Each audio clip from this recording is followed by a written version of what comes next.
It's the How Do You Get We Here podcast. Wait, I know we're gonna have to take that back. Anyway, Cut that out. Cut that out. Exactly. I'm gonna count it down. Hold on. All right, ready? 1, 2, 3.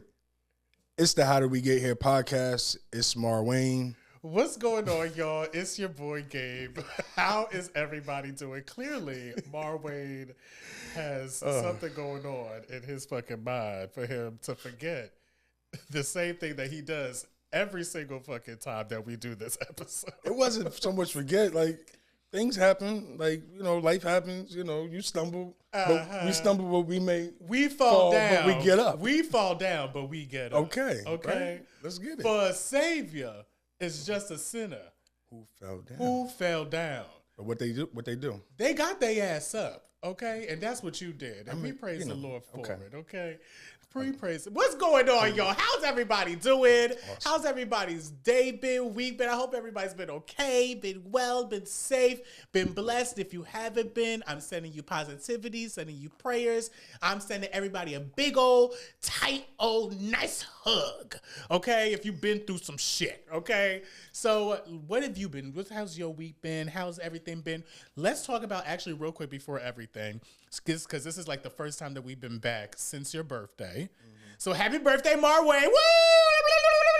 Well, it's no longer Aquarius season. It's actually Pisces season now. But it's been a minute. It's a little seven. How was your birthday party? You had the roll bounce. Skate. Hey, whoa. So how was the party? No, it was a good time. Birthday was good. It was a success. I'm happy. 34. Yes. Feels like, just moving and fast forward at this point. Listen, how does 34 feel so far? It's been a month, literally. Feels like 33, like a month ago. I can't really. Feels like 33, but just another year. Too much of a difference, But, aside from my birthday, it was my son's birthday, which, that's great. He's 3 now, so that's different. Right. Apparently 3 is much different from 2 for boys. Right. Right. So how so? He's a terror.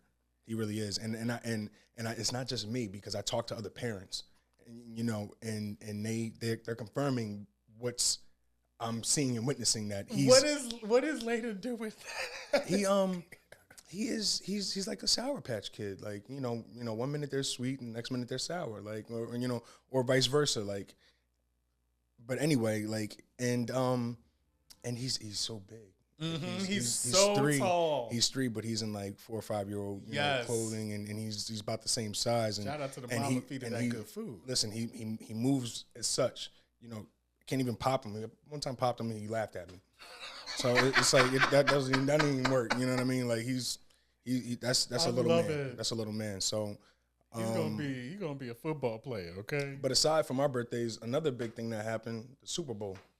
Yes, that's what I've been wanting to get back here to talk about. Fly, Eagles, fly! They flew, and you know what happened? I lost a lot of fucking money. Well, I told you that the Eagles was probably gonna win. I lost a lot of fucking money. That's neither here nor there. And I'm really pissed. Hey, listen.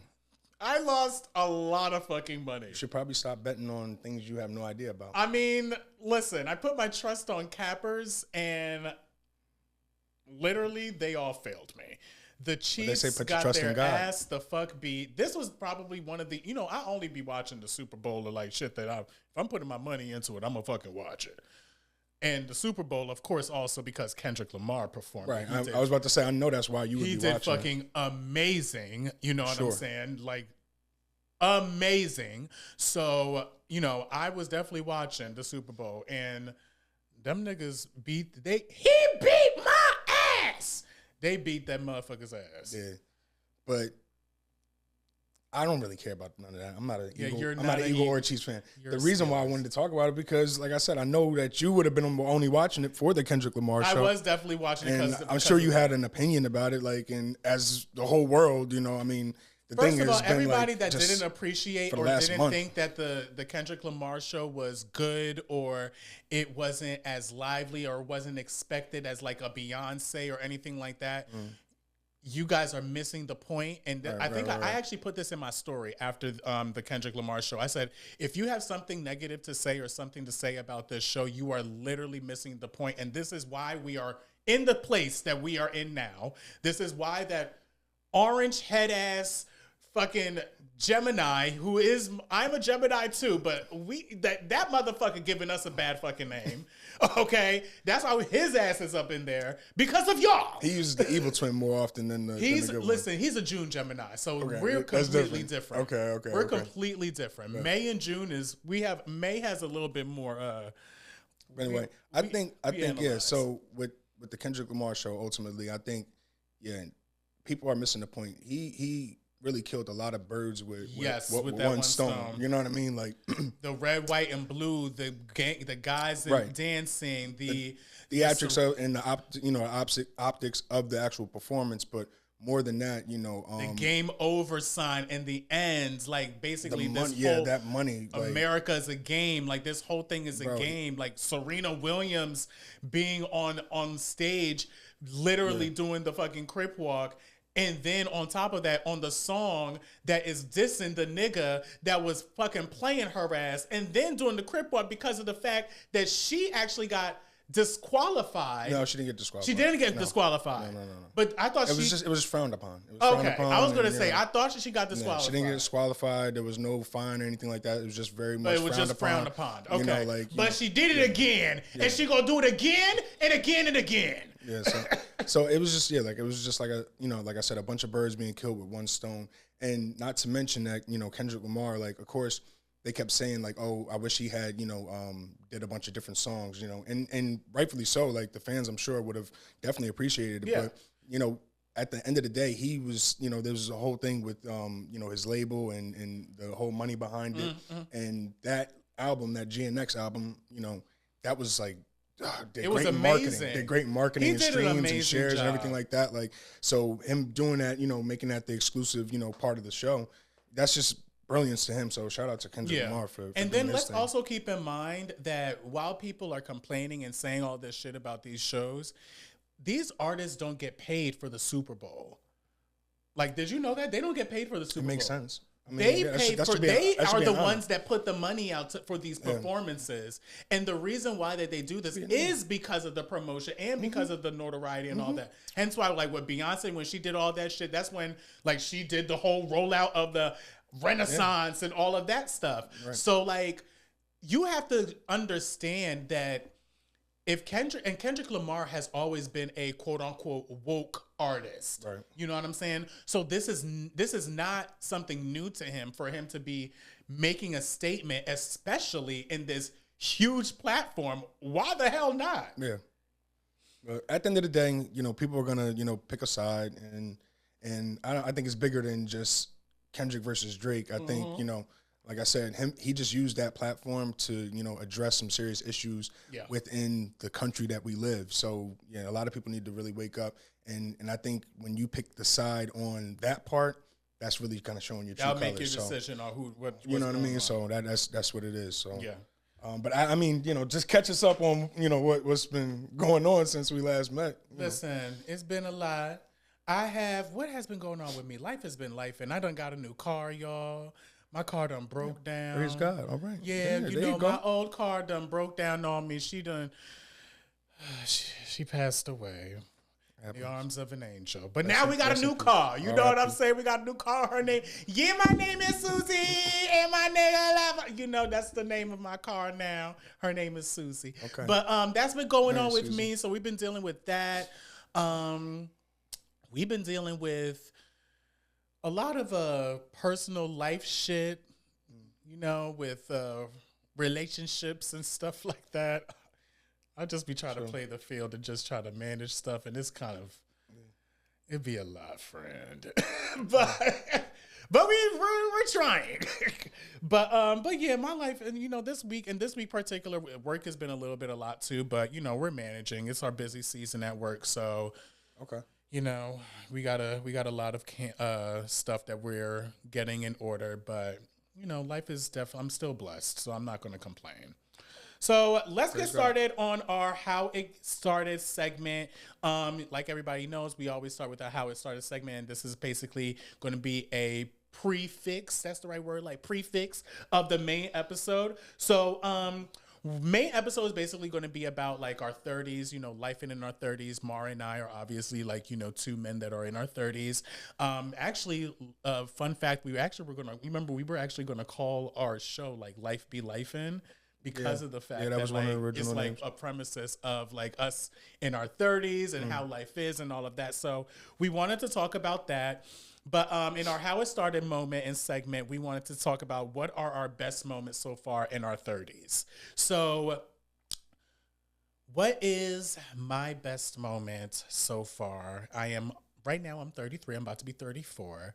I would say so far the proudest moment for me and the best moment for me has been being able to stay on my own and living by myself in Jersey City as a single man, without much help. Now, I will say, yes, sometimes I do get help from my parents every now and again, but however, majority of the time, and actually more times than less, I have been able to take care of myself and doing everything that I need to do to try to live my life, child, and stay the course. Praise God. Yeah, because honestly, I've been through a lot, even like with, you know, living through all of that, of being able to sustain and living in my house and all of that. I've been through moments of close to eviction and close to things of that sort. That's when you got to call that's when you got to call the, you know, hey mom. I was gonna say, what are you saying? Close to eviction? Yes, so like you're saying you've never been evicted? No. Are you sure? Yeah, I'm still living in my house, nigga. What about that Lakewood spot? Okay, so see, you like bringing up old shit, and that wasn't under my name. I know it wasn't because that's none of my business. The person whose name it was still dealing with that. He got evicted. One of the persons whose name it was under, who did not live there.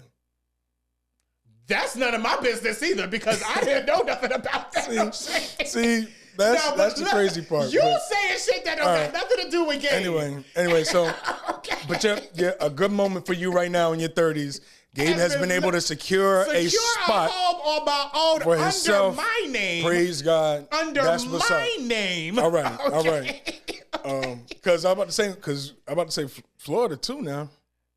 That was not under my name. Let's be clear. Right. Let's be very clear. I get what you're saying. In my younger years, there has been irresponsible moments of people that I have lived with that, or, you know, situations that may have happened of us not being able to stay where we are staying no longer. However, my credit was not affected in none of these situations. Okay. Hey, listen, that's awesome. That is awesome. And I was able to move out and go somewhere else. That's what's up. Listen, hey, you survived. Okay. Who's saying that? Is that Diana Ross? I don't think so. Is it Tina Turner? I want to say Donna Summers, but I might be wrong. Is it Donna? I could be very much wrong. I want to look it up. All right, so what's your favorite moment? My highest moment in my 30s would be Layden, obviously. I knew you were going to say that. Yeah, I mean, I had him at 31, which, you know, that's cool. It would have been real dope if it was 30. 30, yeah. You know, yeah. But you should have shot the club up a year earlier. You know, it is what it is, and that's your fault. That's how it happens. That's how the cookie crumbles, you know. But yeah, I would probably say having Layden. With that being said, I didn't understand how much different it'd be having a kid at 30 plus. Right.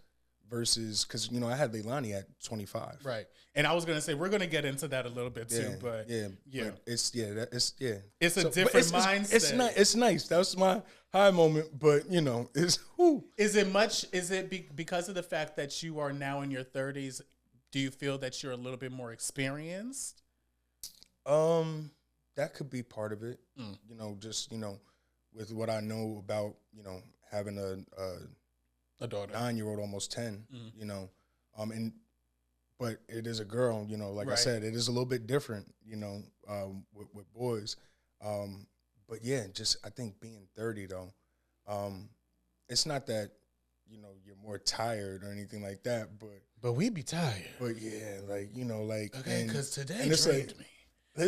Okay, it's like I wake up and it's like, wow, you need me right now. Okay, all right. Listen, I got you today. Okay, again. It's like Groundhog Day. Yeah.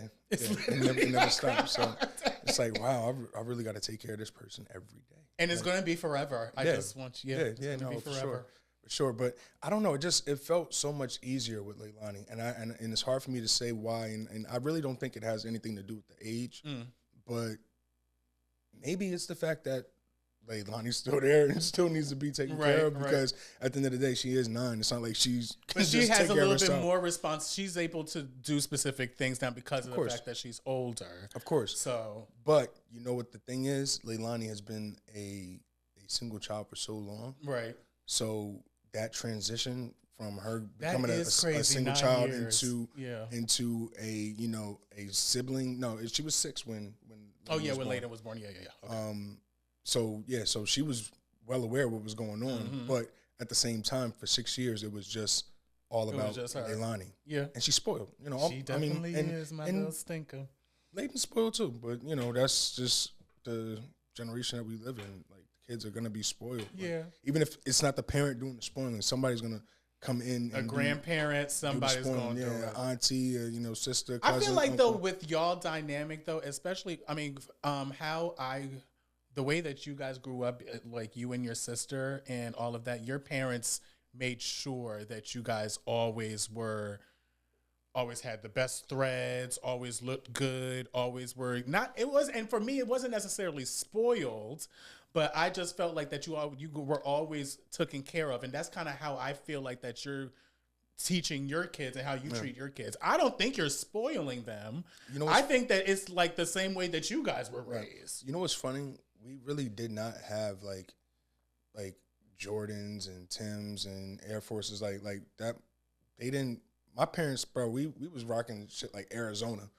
You know what I mean? Like we wasn't rocking designer shit like as kids, but our parents didn't put us in no raggedy shit. Like we were always. It always looked the way that it came off. It would look good. We were always dressed. You know what I mean? Right. Like properly and it didn't really matter what the brand was, like, because at the end of the day, like, we went outside and regardless of what brand of the shoes were, they were clean. Right. Because the way that we were just taught, like, yo, you dirty them shoes and you're not getting no more. Right. So, and at the end of the day, we were taught how to clean our shoes. I was literally just about. Like, Jamar was actually one of the first people that actually taught me how to clean my forces. Which is crazy.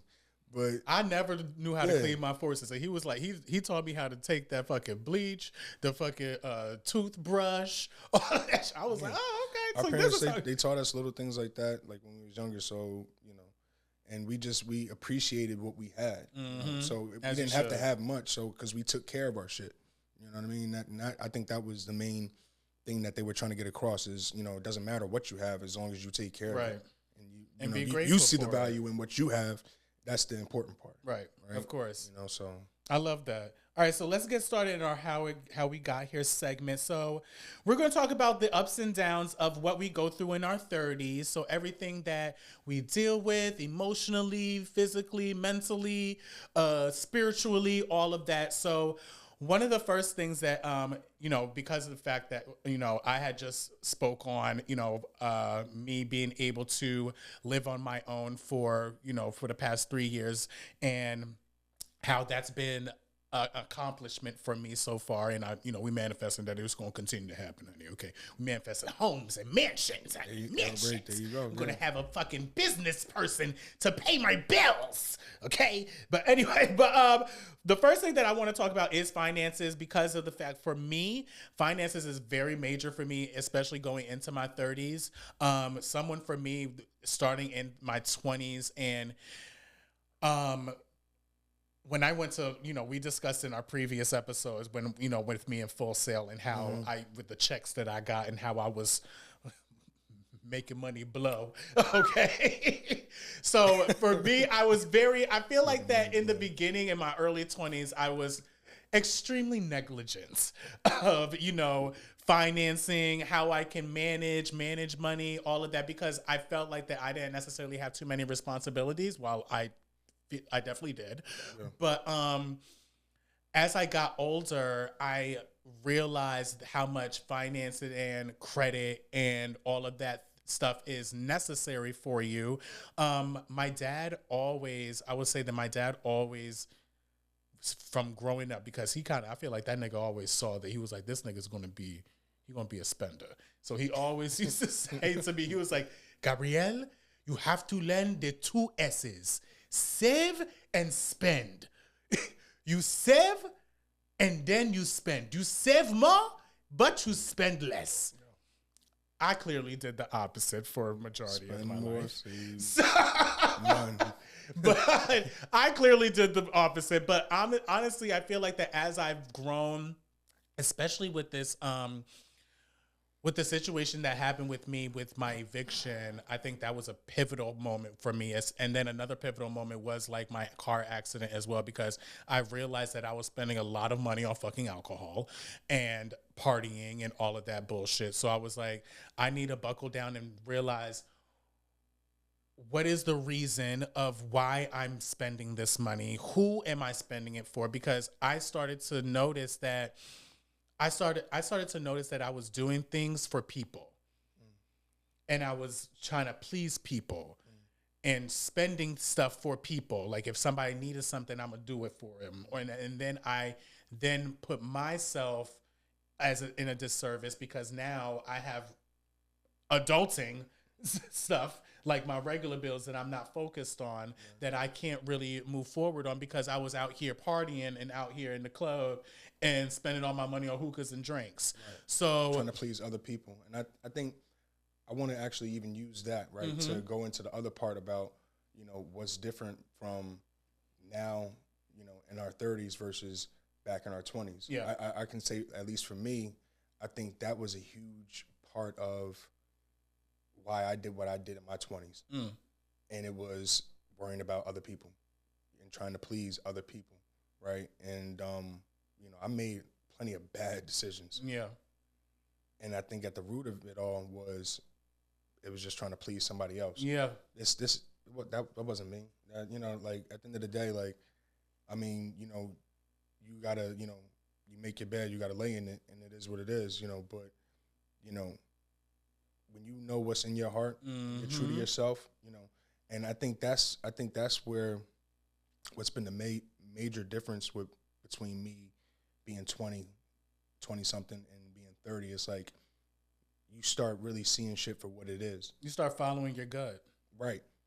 Oh yeah. Oh, for sure. You start following your gut more. That inner voice gets real loud. That hoe is loud as fuck. Loud. That bitch be like, 30, I'm trying to tell you something. After 30. I've been telling you for all these years. Truthfully, that'd be the main reason. If you notice when people are talking to each other, a lot of the times people like, huh? Wait, what'd you say? Right. It's because you're turned on low. The voice in that head, it's not that you're crazy. It's moving. But it's just so loud. I can't hear you. I'm like, wait.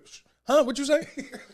So that's I think been the major difference between being 20 and 30 is like, that consciousness and making wiser decisions and knowing, like I said, being true to yourself. Yeah. And not being so worried about everybody else. Yeah. Right? Like I really don't go out. I mean, if I do go out, it's got to be like for a reason. For a reason. You know what I mean? Listen, my ass will stay the fuck. I mean, I was kind of like this in my 20s too. I would stay the fuck home.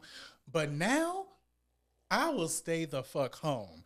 I go outside, yes, every now and again. I literally just went outside this past Thursday, and I was tired as fuck. I didn't come back home till 5 o'clock in the morning. I had work at 8.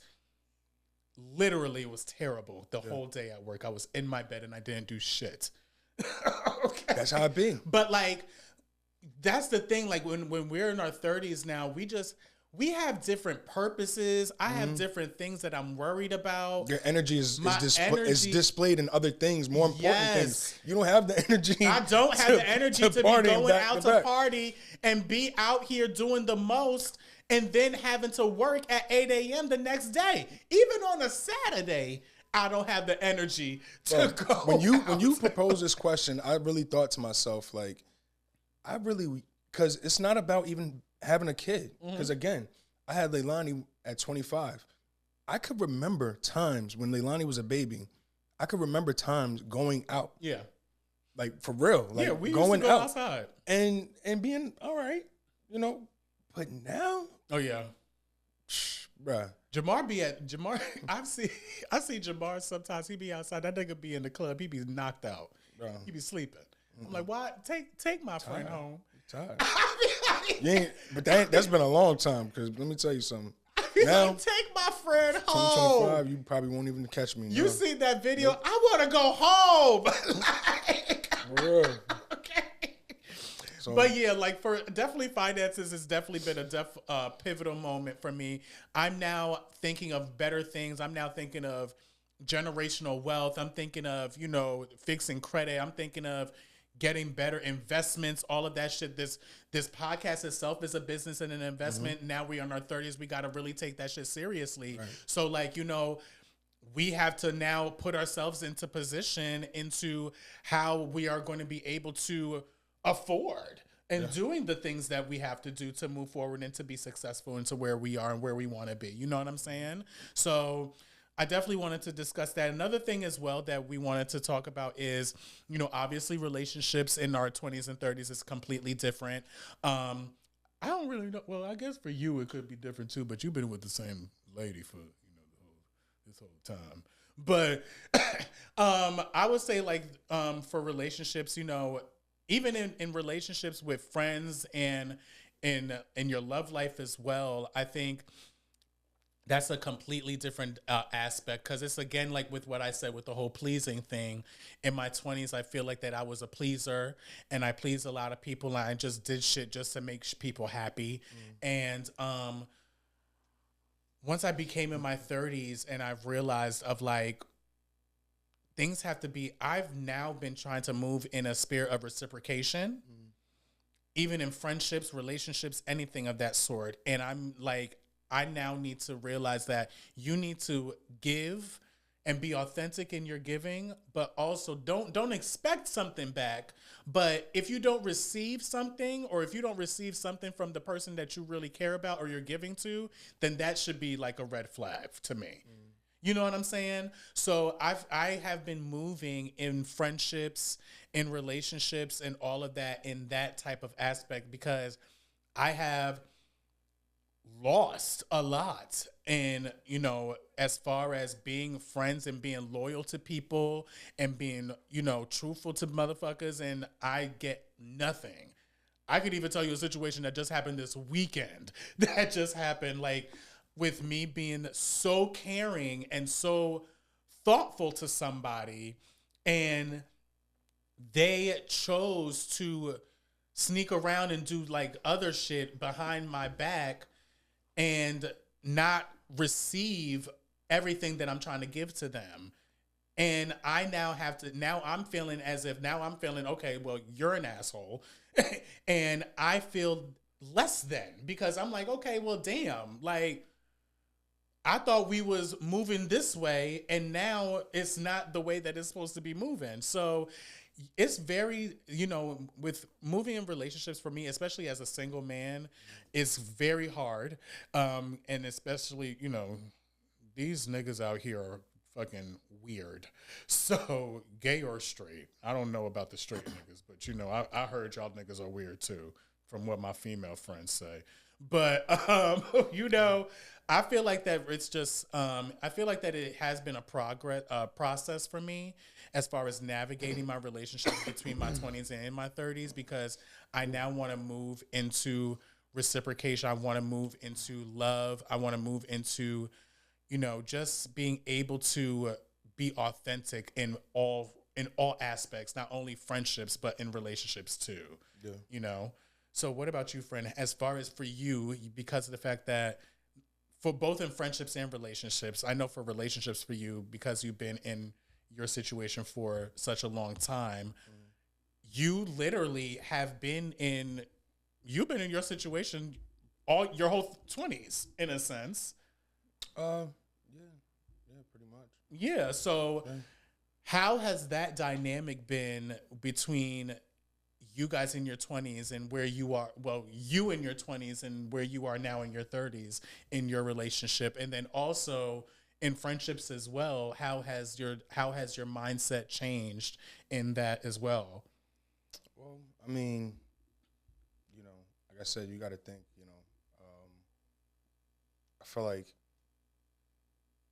you have no choice but to mature, right? And that's just going to be with anything. So as far as relationships, over time, I've been with her for over 10 years. I mean, from year 1 to year 10, I mean, you got to think, we've been through some shit together, been through a lot. And just the things that you want to learn and try to, practice is just communication, and that's not to just say, oh, okay, just communicate, like just talk to each other. It's a way that you talk to each other, talking from a place of, understanding, right? Not just, want to be heard, but, really be genuine about, what you're trying to, say and the point that you're trying to get across, because I think a lot of times, when you're with somebody for so long, it's easy to get complacent, and fall into a routine and not do the things that you, did, excuse me, in year 1, right? But,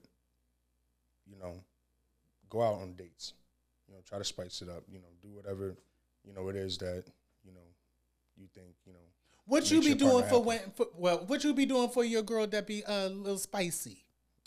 We're not going to talk about spicy, but what the fuck you be doing? This a podcast. Let's talk about it. No, I'm not going to say one thing. I'm not going to put her stuff out there like that. Like, what the fuck? No. I'm sure she would be okay with you expressing a small antidote of what you do as far as your love language to your lady.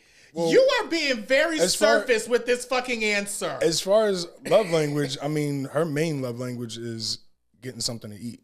And that's the main thing. Like, I'm not bringing it to the bedroom, Gabe. That's not happening. I'm not asking for all of that. I'm not having that conversation with you, bro. Like, I understand. Why don't you want to have this conversation? We good on that. But that is her main love language, is actually food. So where have you taken your lady as her love language, as the best place of please don't say that, because I feel like that you may say a restaurant. What? I'm gonna say Longhorn. She loves Longhorn. That's her jam. Like, which is crazy because she doesn't eat steak. So what does she eat there? She usually gets this shrimp there. Yes, it's this shrimp dish that she gets that she really likes. And then she likes the margaritas there. Well, so my friend is a tequila girl. Yeah, she likes the margaritas there. So that's her thing. She like to do that. So. And then after the tequila, they get a little spicy, but he ain't gonna say all that because he over here trying to be modest and shit. I feel like because of the fact that I'm not straight, he ain't trying to tell me what he be doing in the bedroom. But if he was with his regular boys, like his little straight niggas, he'd be like, yeah, I bust that bitch, you know what I'm saying? But he ain't gotta say all that to me. I could have just, but it's all right. I mean, I can explain to you what I be doing in the bedroom. No, I don't care. I don't care to know. No, not really. No. But again, like I said, after being with somebody for 10 plus years, I can't sit here and tell you it's not hard to not do the regular things like go out to eat and stuff like that, but honestly, spice things up in the bedroom. Like, I mean, that's just, you have to do some things that are different. One thing that I have realized is that, I'm not in a relationship, but one thing that I have noticed is that you always have to do things that are different for the person that you are with. Okay, because them niggas, people like things that are different. You know what I'm saying? We love different things. That's good. That's good. So what about friendships? What about you and your dynamic with friendships, friend? How has anything changed? I feel like with friendships with us too, because of the fact that both of us, we kind of still have the main friend group in a sense, but our dynamics of where we were in our 20s and our 30s now is a little bit different. Well, yeah, because you're living your lives, right? Like, people have responsibilities, and you're gonna get pulled in different directions, But if there was a real bond or a genuineness we always to be it, there. Exactly. At the end of the day, when you do see each other, it's nothing but love. Ain't shit changing. You'll know if it's not genuine when you see each other, because then it's gonna be like, okay. You know what I mean? So, that's my thing about it. I don't think that's ever really changed from, even being a teenager to now. I've never, really sweated that too much. Yeah, I feel like that really with me, with my friend group, everybody that I'm cool with, I'm still close to. Just like you said, life happens and everybody grows. Everybody has to go their different paths and everything like that. Literally, we all adults, and niggas ain't gonna be partying all the fucking time no more. So, like, you're a father. We have friends that are whole homeowners. We got people that are business people. They got whole, lives. So, we all, as long as we all stay in contact and we all communicate, I feel like that's all good. And yeah, we just always will. The love is always going to be there. But what are some things that you've noticed that has been different in ourselves as far as where we were in the past and where we are now? Like, what are some good things and bad, I would say good things, that you notice that are different for you? Well, what do you mean? Like what things that we've grown out of? Yes, things that you've grown out of. I think the obvious one, smoking. And it's not to say that we still... Cigarettes or weed? Honestly, both. But I was more so talking about weed. You don't smoke weed no more? No, I do. Oh, okay. Because you didn't let me finish. You just... Oh, okay. I'm sorry. Right in there and cut me off. Go ahead. But anyway. Go ahead.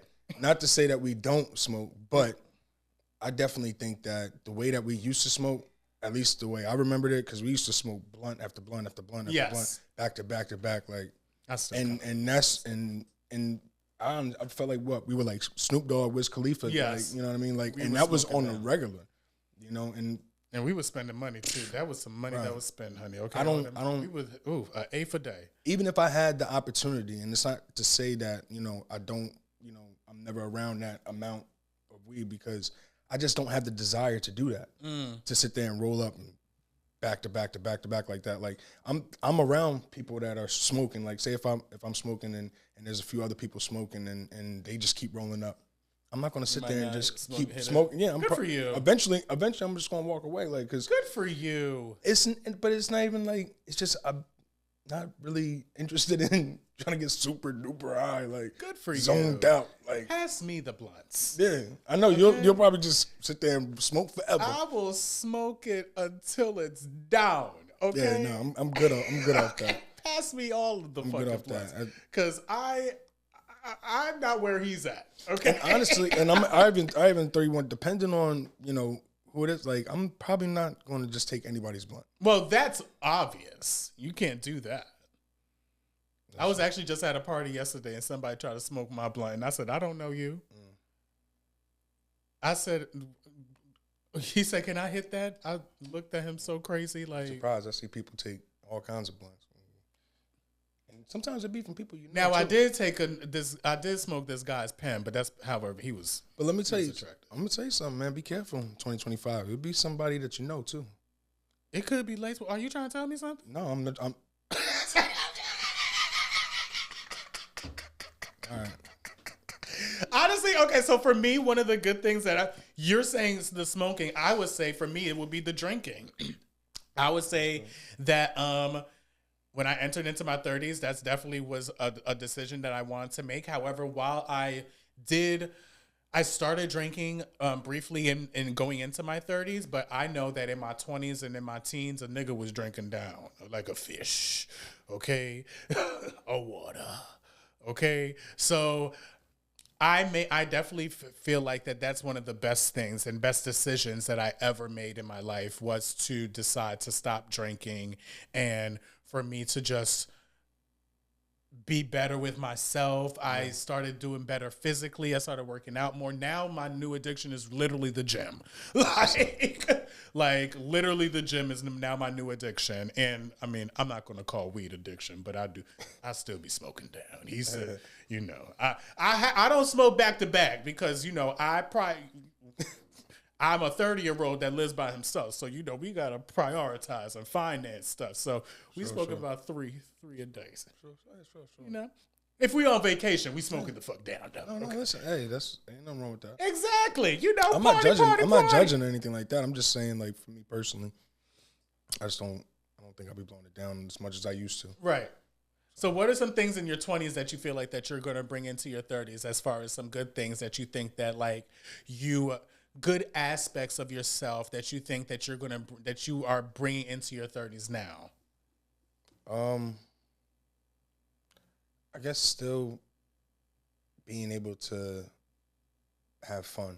And what I mean by that is like being able to be, you know, silly and goofy, you know, especially for my kids. Yeah. You know, oh, right? Yeah, because, need that. You know, I can't, you know, just be in adult mode all the time. Like, even though it's like, you know, you're working 40 hours a week, you know, and that's where you spend majority of your time. And even when you go home, like, you know, you still got that on your mind, you know, and you still have other responsibilities as an adult that you got to manage, you know, and then we got, you know, your own things that we were trying to do and accomplish, you know, but at the end of the day, you still want to reserve that time to have fun, you know, taking your kids to the park, you know, things like that. And just, you know, like I said, being present. Yeah.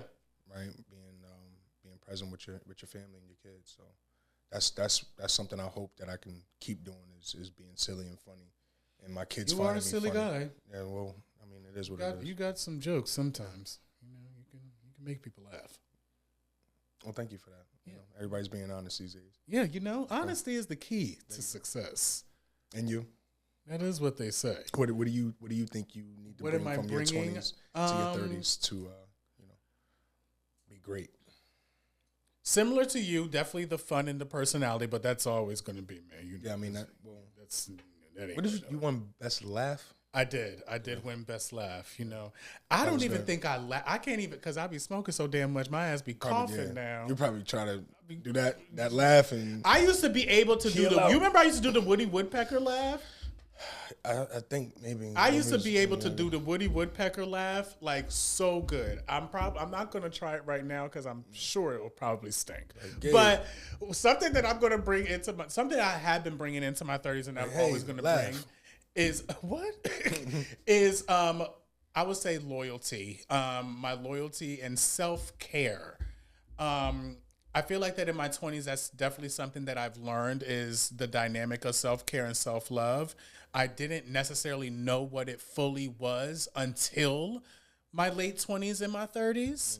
And I didn't realize and notice how important it was to really love you first before worrying about somebody else loving you and worrying about other people loving you and society and worrying about all of that. You have to focus on yourself and focus on your goals and focus on your mental health. And that's one of the things that I have been moving into my 30s. That's why I try to move the way that I move. I no longer go to specific places that I used to go to, just because of that reason. And even for the loyalty aspect, I feel like I think that's always going to be a factor for me because I think that's very big in anything in life in general. You have to stay loyal in anything that you're in or anything that you believe in.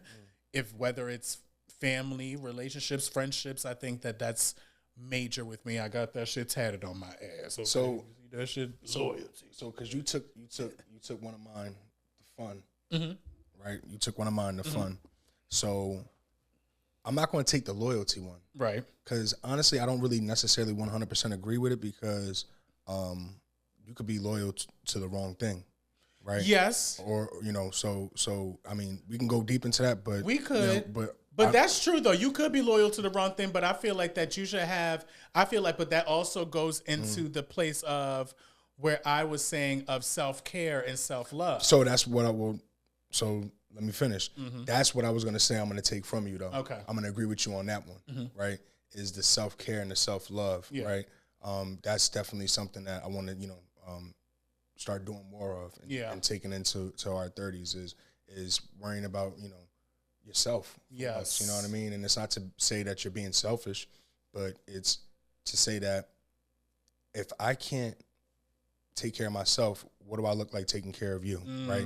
When you're on an airplane and they're giving you the safety instructions, one of the instructions is when those masks fall down, make sure you secure yours first before you try assisting someone else. Because what's going to happen is if you go down trying to help somebody else out, now y'all both down.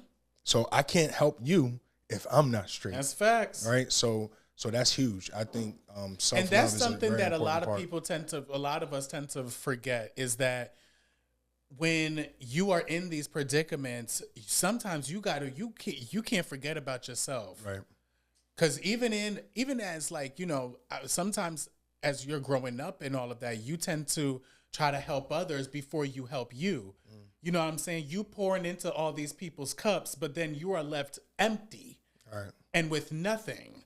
You know what I'm saying? So we have to learn how to continuously pour into our cups and continuously overflow our cup.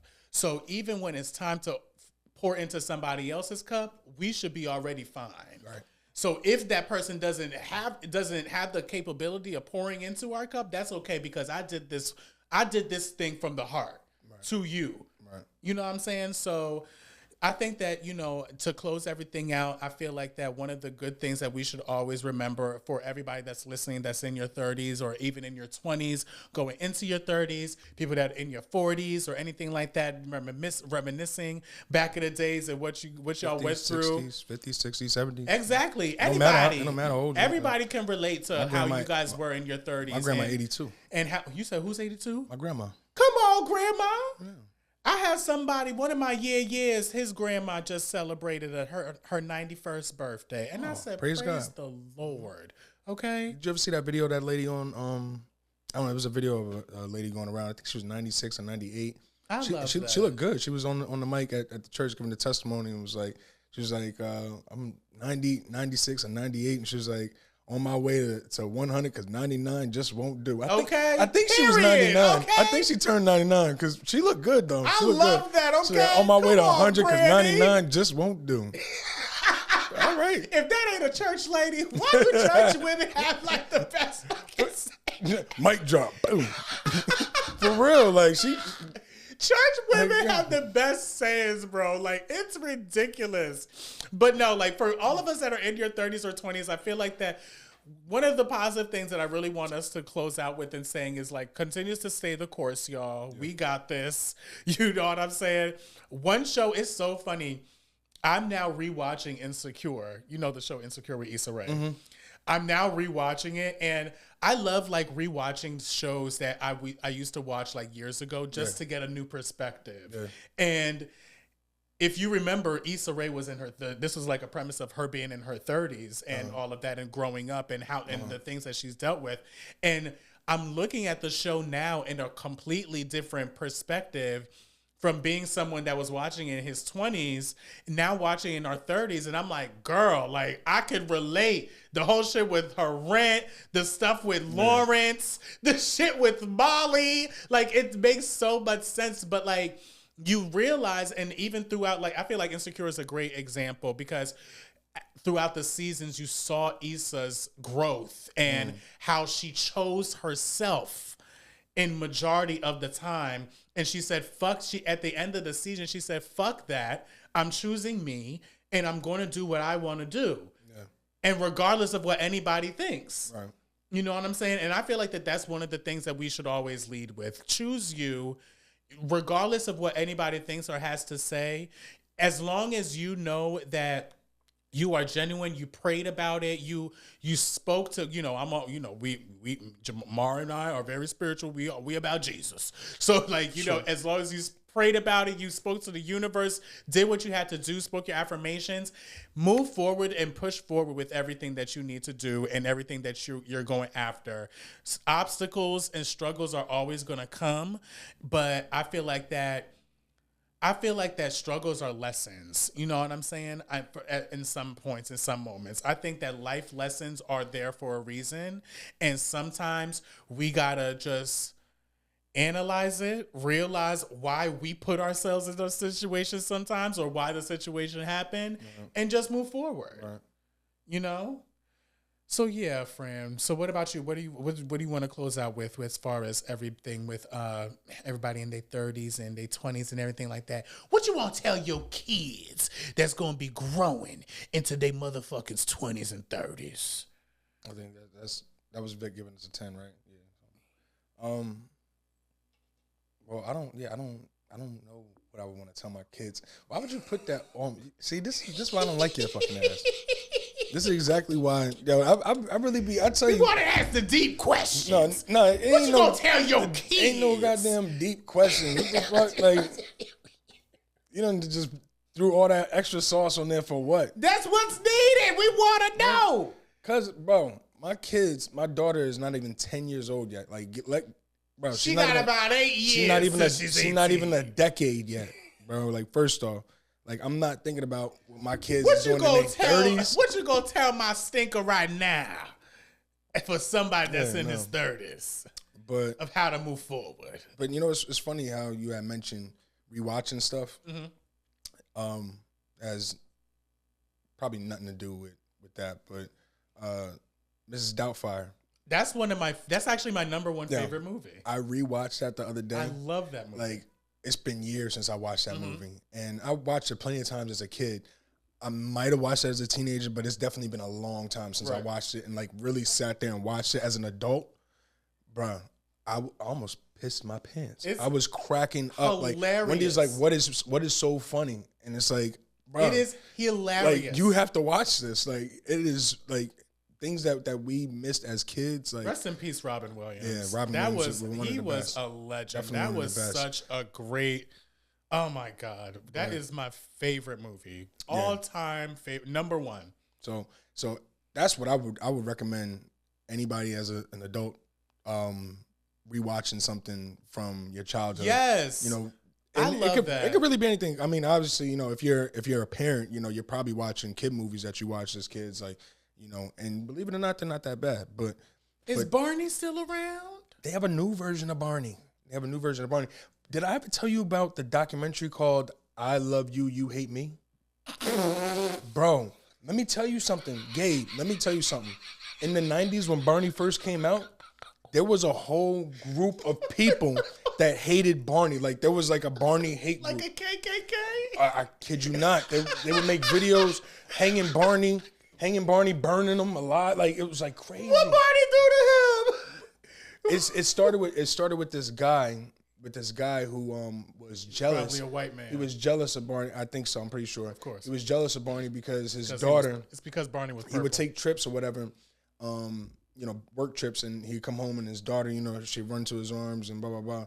And one work trip, he came home and his daughter wasn't paying him no mind because he was watching Barney. Barney was on the TV. Barney was brand new, like, and he watched it with her and just did not understand the concept of a dinosaur just being so happy and so loving, and there's no conflict, and everybody's happy and everybody's just, you know, having an all right time, and there's no real true conflict, or if there is a conflict, it's solved immediately, and he couldn't understand that concept. So because of this, he wrote like a hate letter like for a newspaper, because he worked for a newspaper or some shit like that. And and the group just grew and grew and grew with all these people who hated Barney. The lady that created him created Barney. Yeah, that created Barney. Right. She created him for her son when he was like 3 years old or something like that. That makes sense. Because the stuff that was on TV just couldn't grab his interest. And, you know, it grew and grew and grew. By the time, like, this all, you know, the hate and all that shit, this kid was probably like a grown man at that point in time. He ends up shooting somebody. Yeah, It's it crazy. was probably it's a black man. It's crazy. It's so much fucking. I'm seeing so much under these fucking this story. This is about race. All of that. It was a black man, but well, living up, a black man played Barney. I could see that, and he was a gay man. I know it. And he got a lot of flack, hate mail. You know the guy death threats. Like Elmo was a gay man too. Oh, you ever seen that video with the balsamic vinegar? Yo, I was like, oh, that's a big word for Elmo.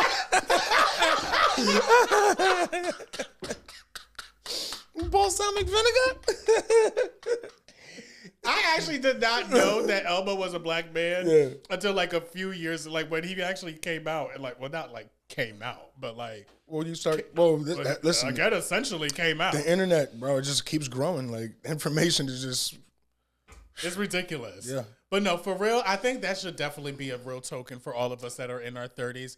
Go back to like nostalgic moments and always remember those nostalgic moments that happened in your past that made you happy and that made you really feel like a kid again or made you feel good. You know what I'm saying? And just, you know, as an adult, you're going to see it from a different perspective. Yeah. You might catch something that you didn't see before, you know? I agree. I definitely feel like that. Even when you grow up, you definitely see things differently. Right. Because of the fact that we experience so much as we grow, we evolve, we move. So as you should experience things differently and do things differently. So, you know, for all of us, like I said, that's going through and living life and doing what we do, continue to do it. You got this, baby. Okay? Okay? Ain't no stopping us now. We're on the move. Ruben. Hey, oh, Lord. Ruben. Ain't no stopping us now. We're on the move. All right, that's it. I'm not singing with you. All the songs your ass was singing in all these other motherfucking episodes, you ain't want to have a karaoke with me, bitch? No, I don't feel like singing. Anyway. All right, y'all. That's going to be it. Thank y'all so much for joining us. I will see y'all next time. Make sure that you guys like, subscribe, comment, do what you got to do. Peace and love. Okay, make sure y'all follow us. And also shout out to this painting, okay? Yeah, what was the painter's name? What was her name again? Uzo Art. Okay. Uzo Art. Shout out if to you them. saw the new art, we have Beautiful. a new art. Okay, Yeah. come on, we got same artist from the painting before. Yeah, you're gonna see new Amazing paintings work. every episode. Not Very every talented. episode, but every now and again there'll be a new painting by Uzo Art. Make sure that y'all follow her, and we'll put her name and or Instagram in the description line as well. All right, y'all. Thank y'all so much. That's gonna be it. Peace out.